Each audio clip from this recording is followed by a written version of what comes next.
এ আম্মা জান, তুমি পর্দা করে রাস্তায় বের হবা, তোমার দিকে ইফতিজিং তো দূরের কথা, দর্শন তো দূরের কথা, তোমার চোখের দিকে আঙ্গুল তুলে তাকানোর সাহস পাবে না, ঠিক কিনা জোরে কন। এ মুসলমান, এর জন্য দরকার হলো ইসলামী রাষ্ট্র, ইসলামী কোরআনী শাসন, ঠিক কিনা জোরে কন। যখন কোরআনী শাসন বাংলার যুগে চালু হয়ে যাবে, কোনো কুলাঙ্গারের বাচ্চার ক্ষমতা নেই, ধর্ষণ তো দূরের কথা। এই যে কিছুদিন আগে আপনারা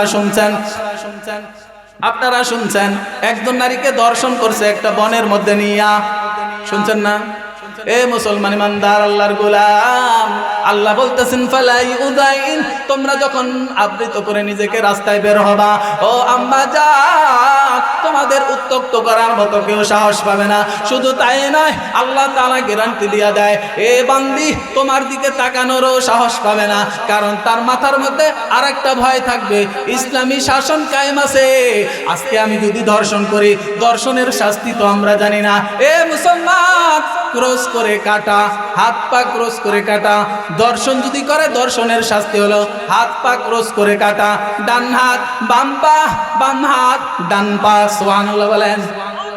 ইসলামী শাসন যদি কায়েম হয়ে যায়, এ মুসলমান, একটা দৃষ্টান্ত যদি কায়েম করা যায়, একজন লুচ্চা যুবককে যদি, একজন ধর্ষককে যদি ধইরা ওই যে বাইতুল মুকাররম উত্তর গেটে নিয়া মিডিয়া দিয়া প্রচার কইরা যখন তাকে ক্রস কইরা কাটা হবে, এ ধর্ষণের চূড়ান্ত যখন শাস্তি দেওয়া হবে, আমার তো মনে হয় রাস্তায় আর একজনও লুচ্চা খুঁজে পাওয়া যাবে না, ঠিক কিনা জোরে কর। তোমার দে মুসলমান হতু মরদে মুসলমান, বলেন না আল্লাহু আকবার। তোমার দে মুসলমান হতু মরদে মুসলমান, এক হাত মে তলওয়ার এক হাত মে কুরআন, এক হাত মে তলওয়ার এক হাত মে कुरान। तौफीक से होती है नियामत के खजीना, हर मर्द की ताकत किया और है निशाना, हर मर्द की ताकत किया और है निशाना। जोरे बोला যাবে নি আল্লাহু আকবার। নাস্তিকতা নিপাত যাক, দিন ইসলাম জিন্দাবাদ, নাস্তিকতা নিপাত যাক, দিন ইসলাম জিন্দাবাদ, কোটি প্রাণে একই আওয়াজ। খোদাদ্রোহী সার পাবে না, এই বাংলায় ঠাই হবে না, মুসলমানরা জেগেছে আজ। ও জোর কদমে সামনে চলো, ভদ্রকণ্ঠে আওয়াজ তুলো, সবাই মিলে একই তালে দাও না স্লোগান, নারায়ে তাকবীর, নারায়ে তাকবীর। দিন ইসলাম, দিন ইসলাম জিন্দাবাদ, জিন্দাবাদ। ইসলামেরই জন্য দেশের হয়েছে জন্ম, ইসলামের বিরুদ্ধে গেলে দেশ হবে ভিন্ন, ঠিক কিনা? ইসলামেরই জন্য দেশের হয়েছে জন্ম, ইসলামের বিরুদ্ধে গেলে দেশ হবে ভিন্ন। ইসলামের বিরুদ্ধে যারা নিয়েছে অবস্থান, এ বাংলায় ঠাই হবে না, যাও হিন্দুস্তান। দর কদমে সামনে চলো, ভদ্রকণ্ঠে আওয়াজ তুলো, সবাই মিলে একই তালে দাও না স্লোগান, নারায়ে তাকবীর, নারায়ে তাকবীর।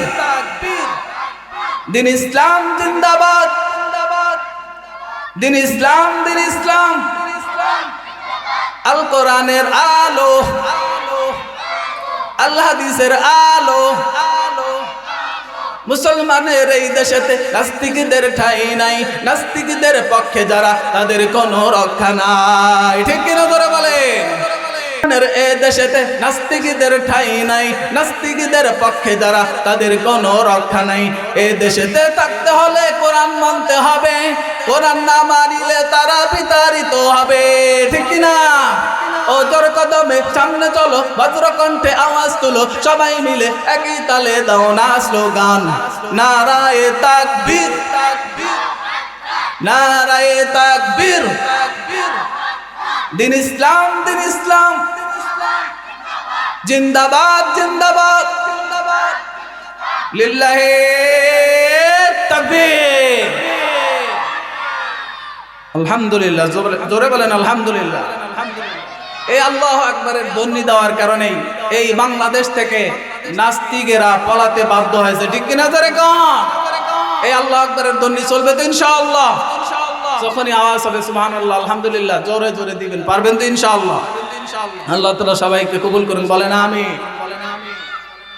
যারা এখনো মাহফিলের প্যান্ডেলে আসতে পারেন নাই, আমরা মনে করবো আপনার কপাল পোড়া। কি বলেন? যারা আসে নাই তাদের কপাল ভালো না মন্দ? অবশ্যই মন্দ। আল্লাহ তাআলা দোয়া করি সবাইকে যেন আসার মতো তৌফিক দান করে, সকলে বলেন আমিন। মুহতারাম হাজিরিন, আপনাদের সামনে কালামে পাক সূরা আহজাবের 33 নম্বর আয়াতের একটা অংশ বিশেষ তেলাওয়াত করেছি। ওই আয়াত এবং নবীজির অনেক হাদিস থেকে একটা মাশহুর হাদিস তেলাওয়াত করেছি। এই আয়াতের ক্রিয়াংশ এবং হাদিসকে খেয়াল করে কিছু কথা বলতে থাকবো। আল্লাহ তাআলা যেন আমাদের সবাইকে আমলের নিয়তে শোনা এবং বলার তৌফিক দান করে, সকলে বলেন আমিন।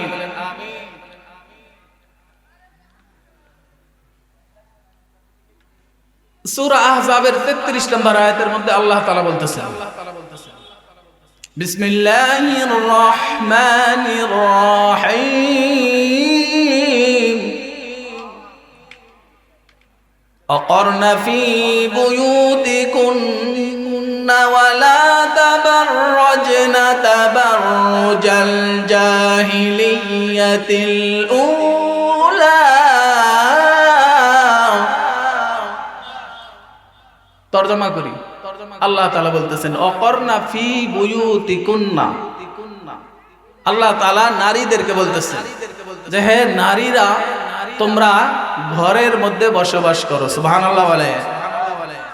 নারীরা কোথায় থাকবে? ঘরে না বাহিরে? আল্লাহ কি বলছে?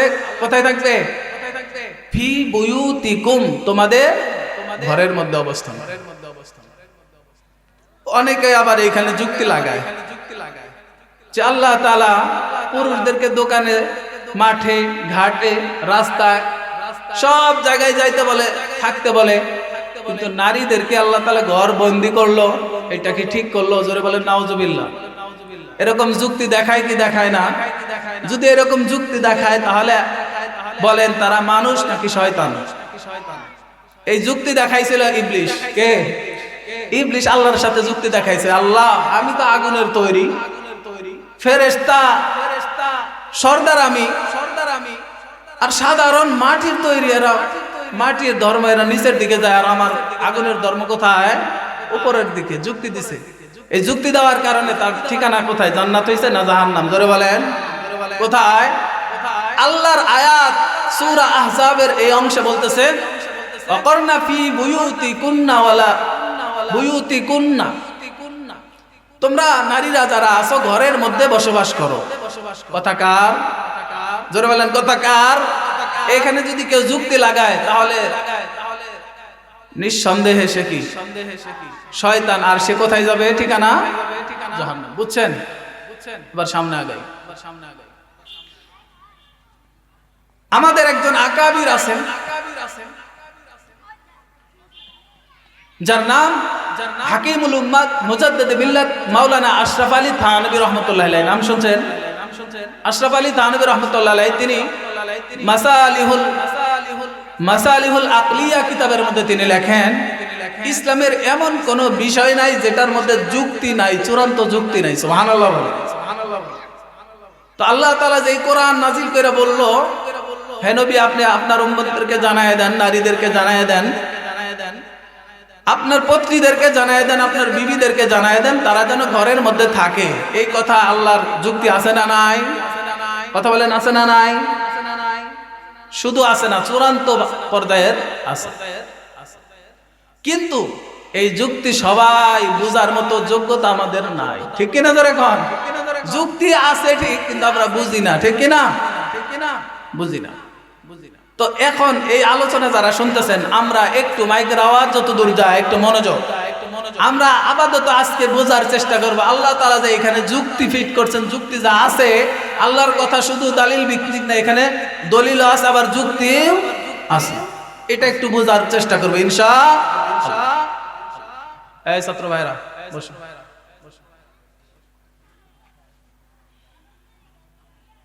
এবার দেখেন যুক্তি আছে না নাই। মেয়েদেরকে আল্লাহ তাআলা কোথায় থাকতে বলছেন? ঘরের ভিতরে। পুরুষ এবং নারী সমান হইতে পারে? কখনো হইতে পারে? যতই স্লোগান দেন সমানের অধিকার হবে হবে না। এই আলোচনা বুঝলে বুঝতে পারবেন। নারীরা এমন কিছু কষ্ট স্বীকার করে যেটা পুরুষের সম্ভব না, করেও না, ঠিক কিনা? যেমন নাম্বার 1, নারীদের প্রতি মাসে মাসিক হয়, পিরিয়ড, ঋতুস্রাব যাকে বলে, প্রতি মাসে এটা হয়। এটা পুরুষের হয় না মহিলার?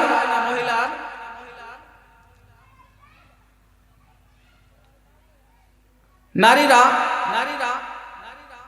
10 মাস 10 দিন সন্তানকে পেটে ধারণ করে, এটা পুরুষ না মহিলা? সন্তানকে জন্ম দিতে প্রসব বেদনা সহ্য করে, এটা না পুরুষ না মহিলা? কথা বলেন, পুরুষ না মহিলা? কয়টা হয়েছে? 3টা। এই সন্তান জন্ম দেওয়ার পরে 2 থেকে 2.5 বছর দুধ পান করায়, এটা পুরুষ না মহিলা?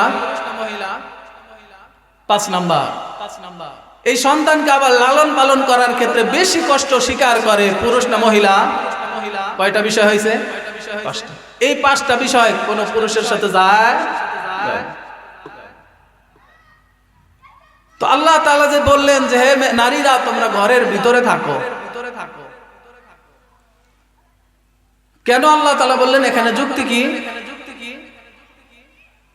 কোন মা যদি মাসিক অবস্থা হয়, মেন্স হয়, এই অবস্থায় পুরুষের মধ্যে সে দোকানদারি করা তার জন্য সুবিধা নাকি ঘরের মধ্যে বসে থাকা সুবিধা?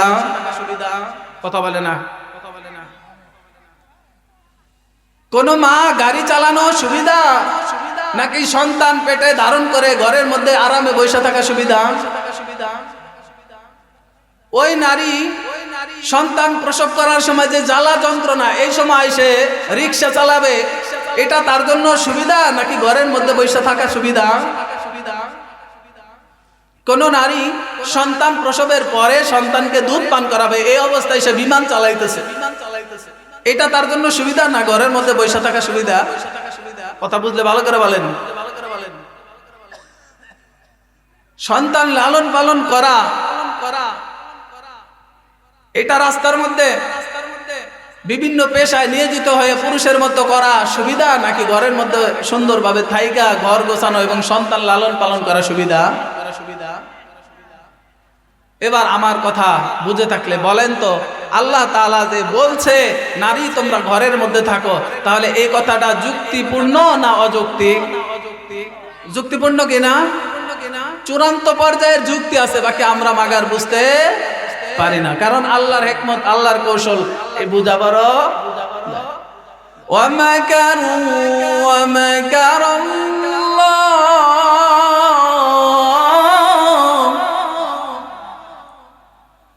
আল্লাহু খায়রুল মাকিরিন।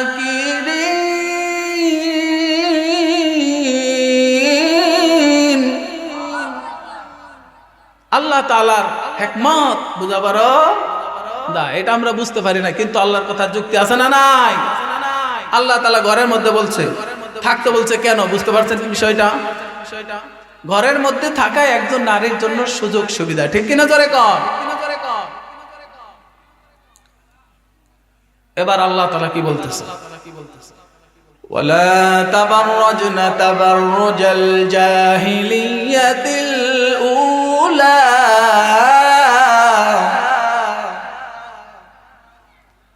আল্লাহ বলতেছেন, হে নারীরা তোমরা জাহিলি যুগের মহিলাদের মতো, নারীদের মতো তোমাদের নিজেকে মানুষের সামনে প্রদর্শন করে রাস্তায় বের হয়ো।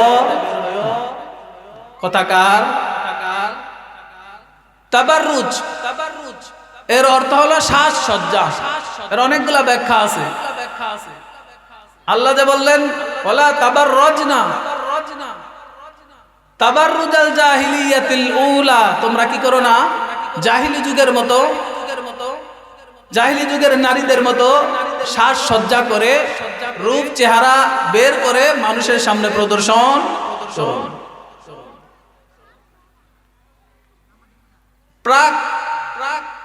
প্রাচীন কালে একদম জাহিলি যুগ যেটাকে বলে অন্ধকারচ্ছন্ন যুগ ছিল, ওই যুগে নারীরা একটা পোশাক পরতেন।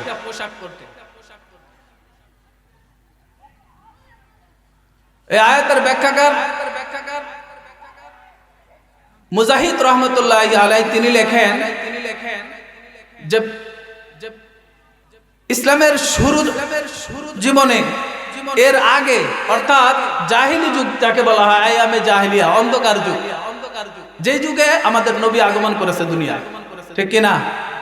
এই অন্ধকার যুগে, হানাহানির যুগে, মারামারি কাটাকাটির যুগে, বেপরদার যুগে তাদের পোশাক ছিল, মেয়েদের পোশাক ছিল এই গলা থেকে নিয়ে নিচের দিকে, বাকি এরকম গলা থেকে নিয়ে একদম নিচ পর্যন্ত মেয়েরা যেরকম কামিজ পরে এরকম ফাটা থাকে কিনা, এরকম তাদের আর এরকম না, পুরাটাই ফাটা ছিল। এই অবস্থায় তারা পুরুষের সাথে রাস্তায় বের হইতো। নাউজুবিল্লাহ জোরে কন। এর মানে পোশাক পরার পরেও যদি সিলাই না থাকে, ফাটা থাকে, তাহলে সবকিছু দেখার কোনো অবকাশ আছে? কি বলেন, দেখার বাকি থাকে? সবই তো দেখা যায়। এটা ইসলামের যুগের আগে অর্থাৎ আয়ামে জাহিলি যুগে, অন্ধকার যুগে এরকম পোশাক পরত। তখন আল্লাহ তাআলা নবীকে জানাই দিলেন, ওয়ালা তাবাররাজনা তাবাররুজাল জাহিলিয়াতিল উলা।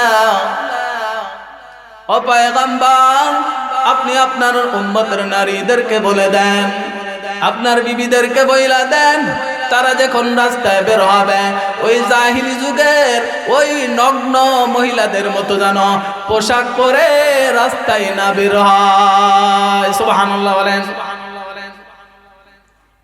এরকম পোশাক পরে যেন রাস্তায় বের না।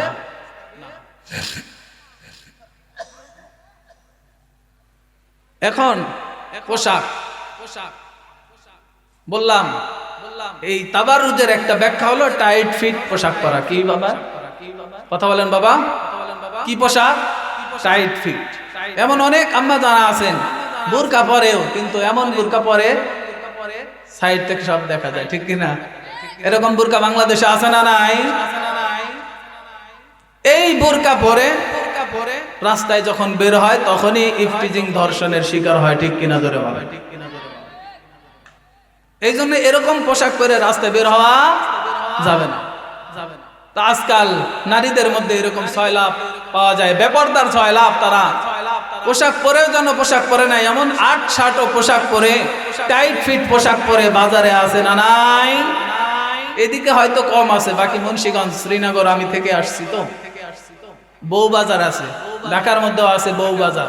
পুরুষ খুঁজে পাওয়া যায় না, শুধু বউ আর বউ, ঠিক কিনা জোরে কন? এই ব্যাপারদার ছাই। শহরে বাজারে দেখো নারীদের ঢল, পর্দাবিহীন তারা করে ঝলমল। শহরে বাজারে দেখো নারীদের ঢল, পর্দাবিহীন তারা করে ঝলমল। অন্যকে তার দিকে আশেক বানায়, দেশটা যে ধ্বংস নারীর বেপরদায়। সবাই মিলে একই আওয়াজ, হাই হাই হাই, ঠিক কিনা জোরে কন? ইবলিশে আজম বাংলাদেশে আগমন হয়েছে নারীর বেশে। দলে দলে নিয়া নারী মেলা মিলাই, পার্কে বসিয়া ওরা মেলা মিলাই। দেশটা ধ্বংস নারীর বেপরদায়, ঠিক কিনা জোরে কন? নারীদের বেপরদায় সয়লাভে এই দেশটা ভরে গেছে কি ভরে নাই? এই জন্য আমাদের মা বোন যারা আছেন কষ্ট নিয়েন না, আপনাদের পর্দা করার দরকার আছে না নাই? বলেন তো, আপনারা যারা সামনে আছেন পুরুষ, আপনারা বলেন তো, পর্দা করা কি সুন্নাত? কি ব্যাপার? পর্দা করা কি নফল? নফলও না, তাহলে মুস্তাহাব মনে হয়। কি ব্যাপার? পর্দা করা কি ফরজ? নামাজ পড়া কি? রমজানের রোজা রাখা কি? যাকাত ফরজ হলে যাকাত দেওয়া কি? হজ ফরজ হলে একবার হজ পড়া কি? এই সব ফরজ। তাহলে পর্দাটাও কি? অনেক মুসলমান আজকে আছে যারা নামাজ 5 ওয়াক্ত ঠিকই মাশাআল্লাহ পড়ে, পর্দা যে ফরজ এটা বুঝেই না, ঠিক কিনা জোরে কন?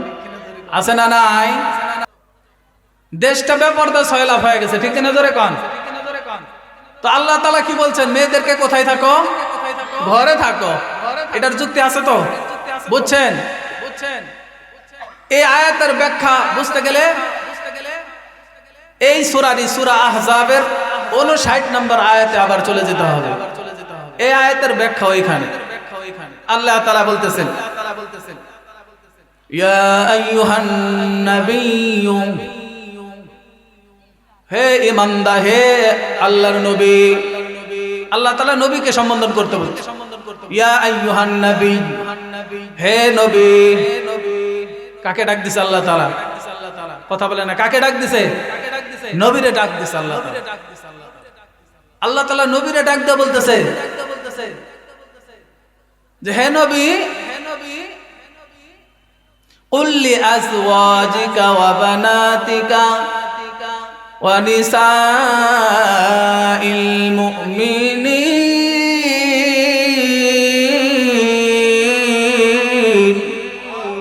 জোরে বলেন আল্লাহু আকবার। আল্লাহ তাআলা নবীকে ডাক দিয়ে বলতেছেন, ওগো পয়গম্বর, আপনি আপনার বিবিদেরকে বইলা দেন, ওয়া বানাতিকা, আপনার মেয়েদেরকে বইলা দেন, ওয়া নিসাইল মুমিনিন, এবং মুমিন নারীদেরকে আপনি বইলা দেন। কি বলবেন?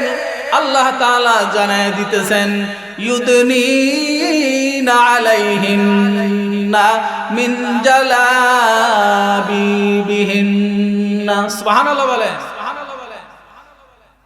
হে পয়গম্বর, আপনি আপনার বিবিদেরকে জানায় দেন, কন্যাদেরকে জানায় দেন, মুমিন নারীদেরকে জানায় দেন। কি জানায় দেন?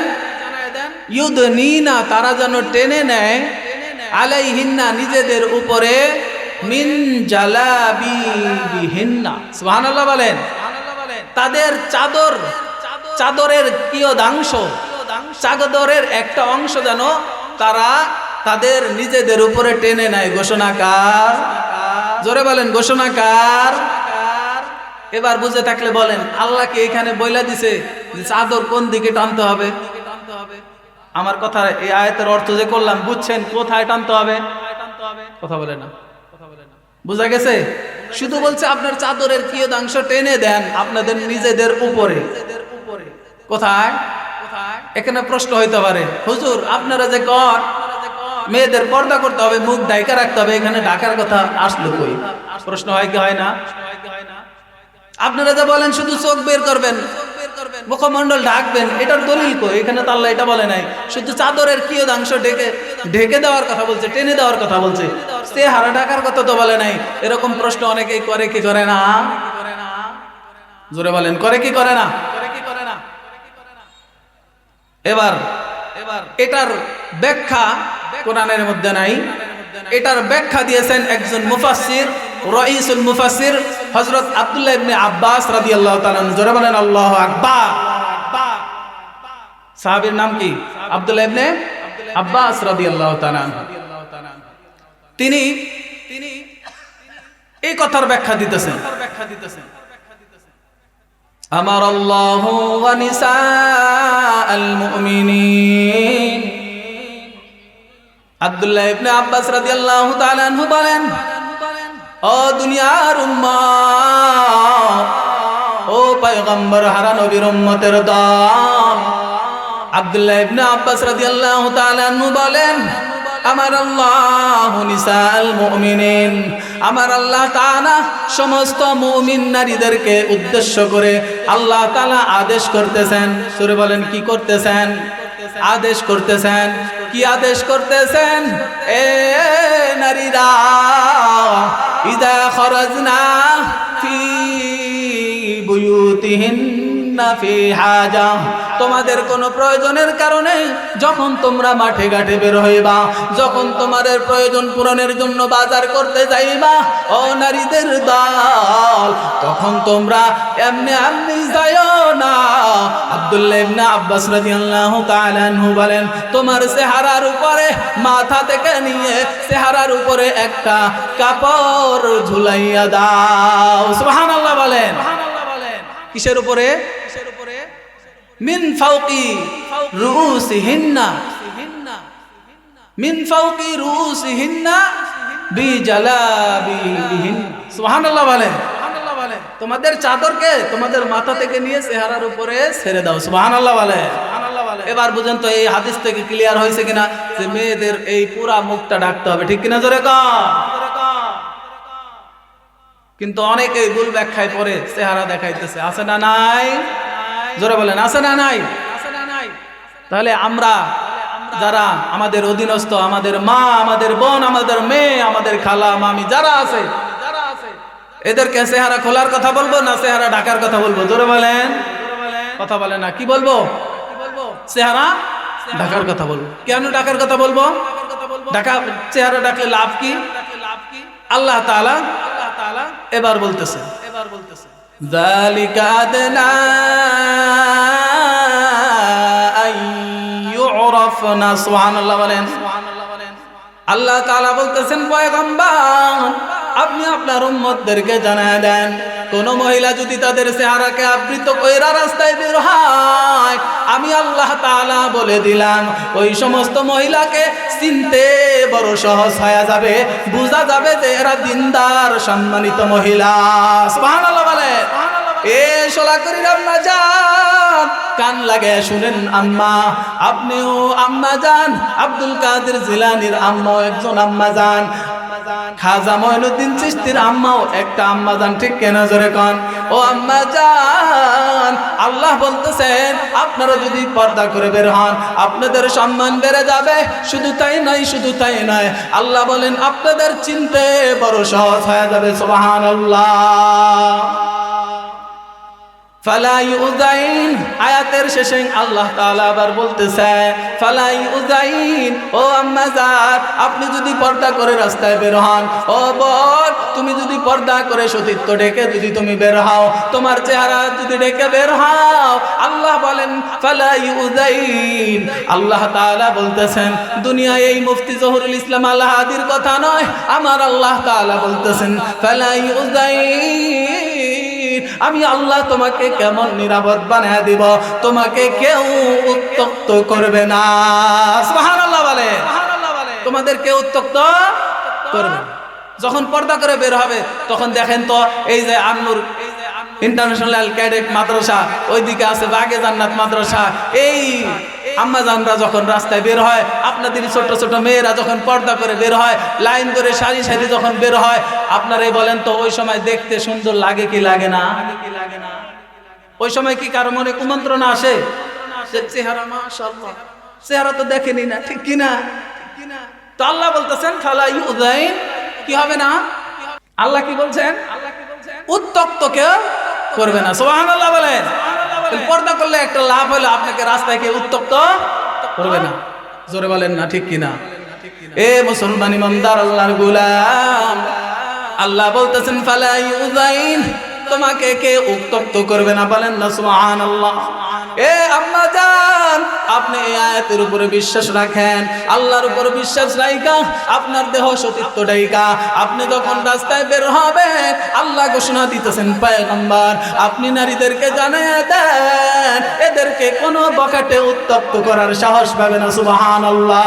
এ মুসলমান, পয়গম্বর বলেন জাহিলি যুগে এমন কিছু যুবকের দল ছিল, এমন নুস্তা মার্কা লোক ছিল, তারা রাস্তার মধ্যে বের হয়ে যাইত, তারা খেয়াল করত কখন নারীরা প্রয়োজন হাজত পূরণের জন্য রাস্তায় বের হয়, তখনই তারা ইফটিজিং করবে। জোরে বলেন নাউজুবিল্লাহ। এই মুসলমান ইমানদার ওই জাহিলি যুগের মতো এখনো এই বাংলার জমিনে এমন কুলাঙ্গার আছে, এমন যুবক ভাই আছে না নাই, যারা দেখবেন স্কুলের মোড়ে মোড়ে দাঁড়ায় থাকে, ওই রাস্তার মোড়ে মোড়ে দাঁড়ায় থাকে, খেয়াল করে কোন সময় মহিলা নগ্ন হয়ে আসবে তখনই ইফটিজিং এর শিকার করব। এরকম যুবক মনে হয় সোলাকুড়িতে একজনও নাই। আছে? কথা বলেন আছে? অভাব নাই। খেয়াল করে দেখেন, স্কুল যখন ছুটি হয় কিছু বেহায়া বেলাজা যাদের চরিত্র ঠিক নাই, এরা কি করে, রাস্তায় দাঁড়ায় থাকে, অমুকের মেয়ে কখন আসবো দেখে একটা চোখ মারবো। নাউজুবিল্লাহ জোরে বলে। আছে না নাই? কথাগুলো শুনে রাগ করতেছেন? কথা বলেন, রাগ করতেছেন? এই যে পর্দা, যদি কেউ পর্দা করে, আল্লাহ কি বলেন? ফালা ইউদাইন, আল্লাহ ঘোষণা করে তারে কেউ ইফটিজিং করবে না। ঠিক কিনা জোরে কান? এ আম্মা জান, তুমি পর্দা করে রাস্তায় বের হবা, তোমার দিকে ইফটিজিং তো দূরের কথা, দর্শন তো দূরের কথা, তোমার চোখের দিকে আঙ্গুল তুলে তাকানোর সাহস পাবে না। ঠিক কিনা জোরে কান? এ মুসলমান, এর জন্য দরকার হলো ইসলামী রাষ্ট্র, ইসলামী কোরআনী শাসন। ঠিক কিনা জোরে কান? যখন কোরআনী শাসন বাংলার যুগে চালু হয়ে যাবে, কোন কুলাঙ্গারের বাচ্চার ক্ষমতা নেই, ধর্ষণ তো দূরের কথা। এই যে কিছুদিন আগে আপনারা শুনছেন একজন নারীকে ধর্ষণ করছে একটা বনের মধ্যে নিয়া, শুনছেন না? এ মুসলমান ইমানদার আল্লাহর গোলাম, আল্লাহ বলতেছেন ফালাই উদাইন, তোমরা যখন আবৃত করে নিজেকে রাস্তায় বের হবা, ও আম্মা জান, তোমাদের উত্তক্ত করার মতো কেউ সাহস পাবে না। শুধু তাই নয়, আল্লাহ তাআলা গ্যারান্টি দিয়া দেয়, এ বান্দি, তোমার দিকে তাকানোরও সাহস পাবে না, কারণ তার মাথার মধ্যে আরেকটা ভয় থাকবে, ইসলামী শাসন কায়েম আছে। আজকে আমি যদি ধর্ষণ করি, ধর্ষণের শাস্তি তো আমরা জানি না। এ মুসলমান, ক্রস করে কাটা, হাত পা ক্রস করে কাটা। দর্শন যদি করে, দর্শনের শাস্তি হলো হাত পা ক্রস করে কাটা, ডান হাত বাম পা, বাম হাত ডান পা। সুবহানাল্লাহ বলেন। ইসলামী শাসন যদি কায়েম হয়ে যায়, এ মুসলমান, একটা দৃষ্টান্ত যদি কায়েম করা যায়, একজন লুচ্চা যুবককে যদি, একজন ধর্ষককে যদি ধইরা ওই যে বাইতুল মুকাররম উত্তর গেটে নিয়া মিডিয়া দিয়া প্রচার কইরা যখন তাকে ক্রস কইরা কাটা হবে, এ দর্শনের চূড়ান্ত যখন শাস্তি দেওয়া হবে, আমার তো মনে হয় রাস্তায় আর একজনও লুচ্চা খুঁজে পাওয়া যাবে না। ঠিক কিনা জোরে কর? তোমার দে মুসলমান হতু মরদে মুসলমান, বলেন না আল্লাহু আকবার। তোমার দে মুসলমান হতু মরদে মুসলমান, এক হাত মে তলওয়ার এক হাত মে কুরআন, এক হাত মে তলওয়ার এক हाथ में कुरान, तौफीक से होती है नियामत के खजीना, हर मर्द की ताकत किया और है निशाना, हर मर्द की ताकत किया और है निशाना। जोरे बोला যাবে নি আল্লাহু আকবার। শাসন দরকার আছে না নাই? ইনশাআল্লাহ সামনে আসতেছে। ইনশাআল্লাহ কোন নাস্তিকের বাচ্চা খুঁজে দেশ থেকে পাওয়া যাবে?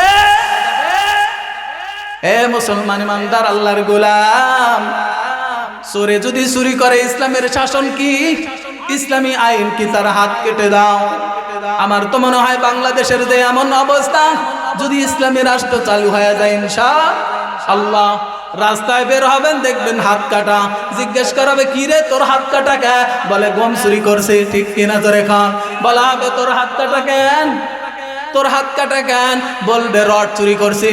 তোর হাত কাটা কেন? বলবে ব্রিজে রডের বদলে বাঁশ দিছিলাম। ঠিক কিনা জোরে কান? তোর হাত কাটা কেন? রিলিফের মাল চুরি কইরা খায়া ফেলাইছে। ঠিক কিনা জোরে কান? এ মুসলমান, ইসলামী আইন যদি চালু হয়, এই দেশ থেকে এই রকম চুরি বদমাইশ ডাক্তার বিতাড়িত হতে দেরি হবে না। ঠিক কিনা জোরে কান?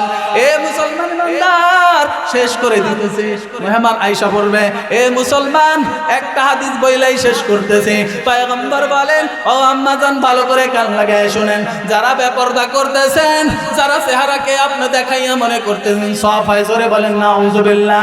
আপনি জিনা করতেছেন, জিনা করতেছেন, হাসরের মাঠে জিনাকারী হিসেবে আপনাকে উঠাবে, জোরে বলেন নাউজুবিল্লাহ। এ মুসলমান ইমানদার আল্লাহর গোলাম, এই জন্য আমাদের মা বোনদের পর্দায় রাখার দরকার আছে না নাই? এ মুসলমান, ইসলামে 4 জন পুরুষ 4 জন অভিভাবক রাখে, একজন নারীর অভিভাবক 4 জন, জোরে বলেন কয়জন? কয়জন? সর্বপ্রথম অভিভাবক হলেন বাবা, জোরে বলেন কে? 2 নম্বর অভিভাবক, বাবা যখন মরে যায় তখন তার বড় ভাই কে? যখন মেয়েটা বিয়ে হয়ে যায় তখন তার অভিভাবক হয়ে যায় তার স্বামী, জোরে বলেন কে? 4 নাম্বার অভিভাবক হয়ে যায় যখন তার স্বামীটাও মারা যায়, তখন 4 নাম্বার অভিভাবক হয়ে যায় ওই নারীর গর্ভের সন্তান, বড় সন্তান। সুবহানাল্লাহ বলে। এ মুসলমান ইমানদার, আজকে যারা তোমার সামনে, তুমি অভিভাবক বাবা আছো, তুমি অভিভাবক স্বামী আছো, তুমি অভিভাবক বড় ভাই আছো, তুমি অভিভাবক, এরকম থাকার পর তোমার অধীনস্থরা যদি বেপরদা করে, হাসরের মাঠে তোমাকে ধরবে কি ধরবে না? জোরে বলেন। আমার কথা না, আল্লাহ তাআলা ধরতেছে। আল্লাহ তাআলা বলতেছেন আমি ধরব, শুধু ধরব এমন না, ওই যারা বেপরদা করছে এরাই আল্লাহর বিরুদ্ধে মামলা করবে। আল্লাহকে ডেকে ডেকে বলবে রব্বানা আতিহিম যিফাইনি মিনাল আযাব ওয়ালআনহুম লা'নান কাবীরা। যারা বলেন না আল্লাহু আকবার। আল্লাহ তাআলা কে নবী জানায়া দেন, পয়গম্বর আপনি আপনার উম্মতদেরকে জানায়া দেন, আপনার উম্মতের মধ্যে এই অভিভাবক থাকার পরে অধীনস্থরা যদি গুনাহ করে, হাসরের মাঠে এই 4 জন অভিভাবককেই কাঠগড়ায় ডাকা হবে, কি হবে না? কথা বলেন। পয়গম্বর আমার মেরাজে গেছেন, জোরে বলেন কোথায় গেছেন? পয়গম্বর আরবি সাল্লাল্লাহু আলাইহি সাল্লাম মেরাজে গেছেন। কোথায় গেছে? মেরাজে যাওয়ার পর, মেরাজে রজনীতে যাওয়ার পর আল্লাহ তাআলা আল্লাহর নবীকে জান্নাত দেখায়, জাহান্নাম দেখায়, বলেন না সুবহানাল্লাহ। জান্নাতের মধ্যে দেখে অধিকাংশ নারীরা, নাউজুবিল্লাহ কর, অধিকাংশ নারী কোথায় যাবে? জাহান্নামে যাবে। আল্লাহর নবী প্রশ্ন করে এ জিবরাইল, এই সমস্ত নারীরা কিসের কারণে জাহান্নামের মধ্যে প্রবেশ করেছে? পয়গম্বরকে জিবরাইল বলে পয়গম্বর, এই নারীরা দুনিয়ার মধ্যে তাদের চেহারা দেখায়া বেপরদা করেছে, জোরে বলেন নাউজুবিল্লাহ। শুধু তাই নয়, অন্য হাদিসের মধ্যে পয়গম্বর বলেন আমি জাহান্নামের মধ্যে তাকায় দেখি এমন কিছু নারী পাওয়া যায় যাদের লম্বা লম্বা চুলগুলো উপরের দিকে টানানো। পয়গম্বর আমার বলেন আমি দেখলাম কিছু নারীদের মাথার চুলগুলো উপরের দিকে টানানো, আর নিচের দিক থেকে রক্ত ঝরঝর করে পড়তেছে। পয়গম্বর এমন দৃশ্য দেখার পর অন্তরটা নরম হয়ে যায়। ডেকে বলতেছেন জিবরাইল, ওই সমস্ত মহিলা কারা যাদের চুলগুলো উপরের দিকে উঠানো, এমন শাস্তি দিতেছে যাদের চেহারা বাইয়া বাইয়া রক্তগুলা জমিনে পড়তেছে। ও জিবরাইল জানতে চায় এরা কারা? আল্লাহর নবীকে পয়গম্বর বলেন ওগো পয়গম্বর, এরা দুনিয়ায় আর কেউ না, আপনার উম্মতের মধ্যে একদল নারী হবে যাদের চেহারা মানুষকে প্রদর্শন করেছে, সেজে গুজে রাস্তায় বের হয়েছে, রাস্তায় পারফিউম দিয়া বের হয়, এমন নারী এ সোলাকুড়িতে আছে না নাই? এ মুসলমান ইমানদার, এই জন্য এরকম তাবাররুজ করে বাহিরে বের হওয়া, বেপরদা করা হালাল নাকি হারাম? ধরে বলেন এ হালাল নাকি হারাম? তারপরেও যারা বের হইতেছে এর জন্য দায়ী কারা? অভিভাবক কারা? ওই যে 4 শ্রেণীর অভিভাবক কারা? কথা বলেন কারা? অভিভাবক। একটা হাদিস বইলাই শেষ করি, শুধু নাম্বার গুলা বলবো। পয়গম্বর বলতেছেন নারীরা তোমরা যদি বাঁচতে চাও, তোমরা যদি জান্নাতে যাইতে চাও, তোমাদের 4টা আমল লাগবে। কয়টা আমল? জোরে বলেন। পয়গম্বর হাদিসের মধ্যে বলতেছেন, সহিহ ইবনে হিব্বানের মধ্যে এসেছে, পয়গম্বর বলেন 4টা কাজ যদি কোনো নারী করতে পারে আল্লাহ তাআলা খুশি হইয়া তাকে জান্নাতের যে কোনো দরজা দিয়ে যাওয়ার জন্য পাওয়ার দিয়া দেয়। সুবহানাল্লাহ বলেন। পয়গম্বর বলেন, ক্বালা রাসূলুল্লাহ সাল্লাল্লাহু আলাইহি ওয়াসাল্লাম, আল মারআতু ইযা সাল্লাত খামসাহা, 5 ওয়াক্ত নামাজ। ও নারীরা ভালো করে খেয়াল করেন, 1 নম্বর আমল কি জান্নাতে যাওয়ার? 5 ওয়াক্ত নামাজ। ওয়াসামাত শাহরাহা, সামনে রমজান আসতেছে, আম্মাজান নিয়ত করেন রমজানের একটা রোজাও ছাড়ব না। এখানে যারা আছেন নিয়ত করা যাবে কি যাবে না? আল্লাহর নবী বলতেছেন, সামাত শাহরাহা, যারা 2 নম্বর আমল করবে, যেই নারী রমজান আসলে রোজা ভাঙবে না, ইচ্ছা করে রোজা ভাঙবে না, এ বান্দি রমজানের রোজা রাইখা ফেলায়। 3 নম্বর কাজ, সামাত শাহরাহা ওয়া আতাআত বালাহা, 3 নম্বর হলো স্বামীর খেদমত করা। জোরে বলেন কি? 3 নম্বর আমল কি? স্বামীর খেদমত করা। এইখানেই তো সমস্যা। কোনো সমস্যা নেই, আম্মাজান যারা আছে এরা স্বামীর খেদমত করবে ইনশাআল্লাহ।